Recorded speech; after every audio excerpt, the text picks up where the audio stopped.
Hello बच्चों, मैं राहुल मौर्य स्वागत करते हैं अपने यूट्यूब चैनल क्योंकि मैं सर में राहुल सर में। आज हम लोग प्रश्नावली 4.2 पढ़ेंगे। तिरघात सैनिक का प्रश्नावली 4.2, जिसमें क्वेश्चन नंबर 5 है। इसके पहले वाले जो भी क्वेश्चन है इस क्वेश्चन के डिस्क्रिप्शन में उसका लिंक दे देंगे हम। क्वेश्चन नंबर 5 है, एक समकोण त्रिभुज की ऊंचाई इसके आधार से 7 सेंटीमीटर कम है। ठीक है, यदि कर्ण 13 सेंटीमीटर हो तो अन्य दो भुजाएं ज्ञात कीजिए। ये क्वेश्चन है। चलिए सबसे पहले क्या करते हैं कि हम एक समकोण त्रिभुज बना लेते हैं। यहाँ पे आप बना लीजिए समकोण त्रिभुज। ये हो जाएगा ए, ये बी और ये हो जाएगा सी। ठीक है, इसमें दिया गया है कि एक समकोण त्रिभुज की ऊंचाई इसके आधार से कितना है, 7 सेंटीमीटर कम है। तो चलिए ये जो दिया गया है यहाँ से यहाँ तक, इसको हम मान लेते हैं x, और ये ऊंचाई ये हो गया मतलब लंब हो गया जो इससे 7 सेंटीमीटर कम है। तो हम इसको दर्शा सकते हैं क्या, इस तरह से, कितना, x माइनस 7। और कहा गया है कि यदि कोण 13 सेंटीमीटर हो, मतलब ये जो दिया गया है यहाँ से यहाँ तक, इसकी वैल्यू दी गई कितना, 13 सेंटीमीटर। तो हम यहाँ लिख लेते हैं कितना, 13 सेंटीमीटर। इतनी बात समझ में आ रही है? ठीक है, अब चलिए क्वेश्चन सॉल्व करते हैं। तो यहां लिखेंगे हल, और हल में हम बताएंगे, माना समकोण त्रिभुज, समकोण त्रिभुज एबीसी है ना, तो लिखेंगे एबीसी में, एबीसी में आधार क्या है, आधार। तो आधार जो दिया गया है, आधार का वैल्यू क्या है, बीसी है ना, तो आधार बीसी बराबर क्या माना है, 1 सेंटीमीटर मान लेते हैं हम लोग। हरी बात समझ में? यानी ये बीसी हो जाएगा, बीसी की वैल्यू क्या मान लिया हम लोग, x मान लिया। ठीक है, चलिए ये दिया गया है ऊंचाई, यानी लिखेंगे हम यहाँ पे ऊंचाई। ऊंचाई क्या है, तो AB है, यानी AB बराबर कितना हो जाएगा, x माइनस 7 सेंटीमीटर। ये भी बात समझ रहे हैं आप? ये ऊंचाई दिया गया मतलब ये लंब है, तो इसकी वैल्यू कितना है, x माइनस 7 सेंटीमीटर।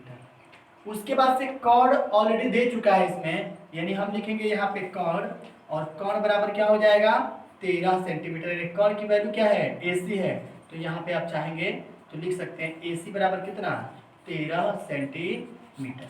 इतनी बात तो पूरी तरह समझ में आ रही है आपको? ठीक है, अब एक नियम के बारे में जानते होंगे जिनको पाइथागोरस प्रमेय कहते हैं। पाइथागोरस नियम होता है, उस नियम के हिसाब से हम कर सकते हैं, क्योंकि इसमें दो वैल्यू दे दी गई है और एक वैल्यू नहीं दिया गया। इसके बारे में ढूंढना है कि आखिर में इसका मान कितना हो सकता है।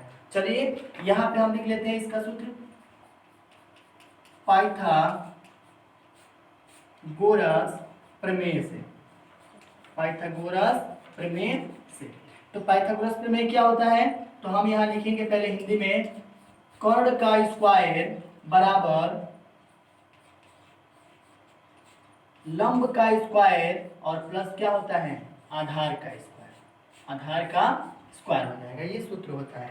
चलिए इसको हम इस अल्फाबेट में लिख लेते हैं। तो ये हो जाएगा AC का स्क्वायर बराबर AB का स्क्वायर प्लस BC का स्क्वायर। ये सूत्र होता है इसका। ठीक है, चलिए इसके हिसाब से हम क्वेश्चन को रखते हैं यहाँ।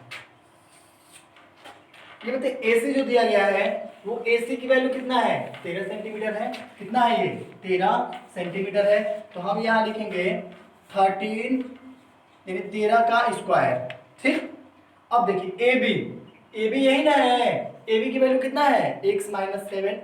तो यहाँ पे लिखेंगे हम x माइनस 7 का होल स्क्वायर प्लस, अब देखिए BC है और BC की वैल्यू कितना है, x है, तो हम यहाँ लिखेंगे x का स्क्वायर। इतनी बात तो समझ में आ रही होगी? ठीक है, अभी बताइए 13 का वर्ग कितना होता है, तो आप बताएंगे 169। 13 का वर्ग कितना होता है, 169। तो 169। अब देखिए a माइनस बी का होल वर्ग क्या होता है, तो लिखेंगे हम पहले पद का स्क्वायर माइनस 2 गुणे पहला पद गुणे दूसरा पद। तो 2 गुणे पहला पद और गुणे दूसरा पद, और फिर से प्लस क्या होता है, दूसरे पद का स्क्वायर मतलब 7 का स्क्वायर, और फिर क्या है प्लस x का स्क्वायर, तो x का स्क्वायर। इतनी बात समझ रहे हैं आप? फिर से कर लेते हैं। यहाँ पे हो जाएगा 169, ये हो जाएगा x स्क्वायर माइनस ये 2 सते 14 हो जाएगा, साथ में x है तो x हो गया, और प्लस ये 7 सते 49 हो जाएगा, और प्लस यहाँ x का स्क्वायर है तो x का स्क्वायर यहाँ पे लिख देंगे। इतनी बात समझ में आ रही है? ठीक है, इसके बाद हल करते हैं हम लोग। अब देखिए एक्स स्क्वायर और एक्स स्क्वायर पहले यहाँ पे लिख लेते हैं फिर से। 169 बराबर एक्स स्क्वायर यहाँ भी है और एक्स स्क्वायर यहाँ, दोनों प्लस है ना, तो दोनों जुटेंगे तो कितना हो जाएगा 2x का स्क्वायर। अब देखिए माइनस ये कितना है 14x और ये प्लस 49 है तो यहाँ पे प्लस 49 दे देते हैं हम लोग।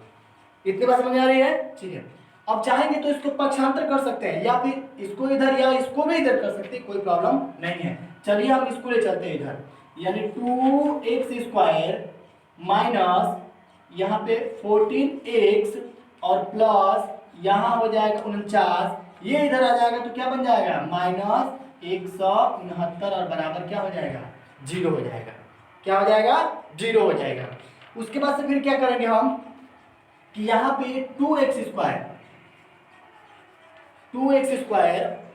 और फिर 14 लिख लीजिए यहाँ पे माइनस 14x और 49 अगर इसमें से घटाएंगे तो ये माइनस वाला पद क्या है बड़ा है और ये क्या है छोटा है प्लस वाला, तो ये जो मान है इसमें से इसको हम घटाएंगे हम तो ये हो जाएगा कितना 120 बराबर कितना 0। यहाँ तक तो समझ में आ रही है आपको? ठीक है, अब क्या करते हैं कि इसको एक छोटे से छोटे रूप में कर लेते हैं। जैसे दो गुणांक है ना, देखते हैं 2 से सब में भाग जाता है कि नहीं, 2 कटा देंगे 2 साते 14 हो जाएगा और 2 छक्के 12 मतलब कितना एक्स स्क्वायर माइनस 7x और माइनस ये कितना हो जाएगा 2 छक्के 12 बराबर 60 हो गया। यहाँ तक ठीक है? चलिए अब तीसरा स्टेप जारी करते हैं इसका। अब इनका गुणनखंड निकालना है। गुणनखंड इसका ऐसा निकालना है कि गुणा यानी घटाने के बाद इतना प्राप्त हो जाए। तो कोई ऐसा गुणनखंड बताइए इसका जिसके द्वारा हम 60 निकाल सके। तो क्या बन जाएगा इसका 60 का गुणनखंड निकालना है, कितना हो जाएगा जिनको घटाने के बाद कितना हो जाए 7 मिल जाए तो 12 पचे 60 और 12 में से 5 जाएगा 7 हो जाएगा। तो चलिए लिख लेते हैं यहाँ पे एक्स स्क्वायर माइनस 12x और प्लस 5x और फिर कितना है माइनस 60 इक्वल टू 0। इतनी बात समझ में आ रही है? ठीक है, अब यहाँ पे देखिए x को कॉमन लेंगे हम तो क्या बन जाएगा x और यहाँ पे माइनस 12 हो जाएगा। ठीक है, और यहाँ पे प्लस 5 लेते हैं हम लोग तो ये हो जाएगा x प्लस माइनस माइनस और भाग देंगे 60 में 5 से तो कितना बाद में कटेगा 12 बराबर 0। अब देखिए x माइनस 12 एक कुछ में कर लेते हैं और दूसरे कुछ में कितना हो जाएगा x प्लस 5। इतनी बात समझ में आ रही है? ठीक है, अब यहाँ लिखिएगा कि x minus 12 is equal to 0 तो x बराबर कितना हो गया 12 हो जाएगा और दूसरे क्रम में x प्लस 5 बराबर 0 तो x बराबर कितना हो गया -5। चूंकि -5 तो ऋणात्मक में है तो इसको हम नहीं लेंगे, धनात्मक वाले मान को हम ले सकते हैं। जब धनात्मक मान लेंगे हम तो चलिए ये बताइए यहाँ पे x की जो वैल्यू है यहाँ भी खोज सकते हैं हम लोग। अगर यहाँ भी x की वैल्यू रख लेते हैं मतलब अगर हम चाहेंगे तो जो यहाँ पे ए बी लिखा गया ए बी में अगर इसकी वैल्यू रखते हैं तो निकाल सकते हैं। यहाँ पे हम लिखेंगे ऊंचाई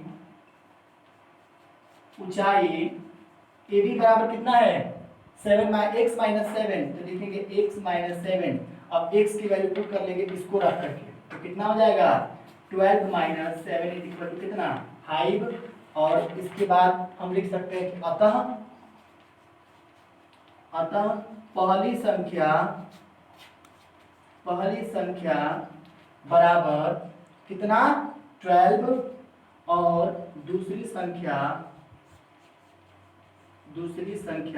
बराबर 5 होंगे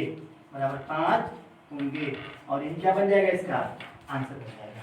ठीक है, तो अगर ये मेरा वीडियो आपको अच्छा लगा है तो प्लीज़ क्वेश्चन को लाइक कीजिए तथा अब तक मेरे चैनल पर आप नए हैं तो सब्सक्राइब भी कीजिए तथा अपने दोस्तों में शेयर भी कीजिए। धन्यवाद।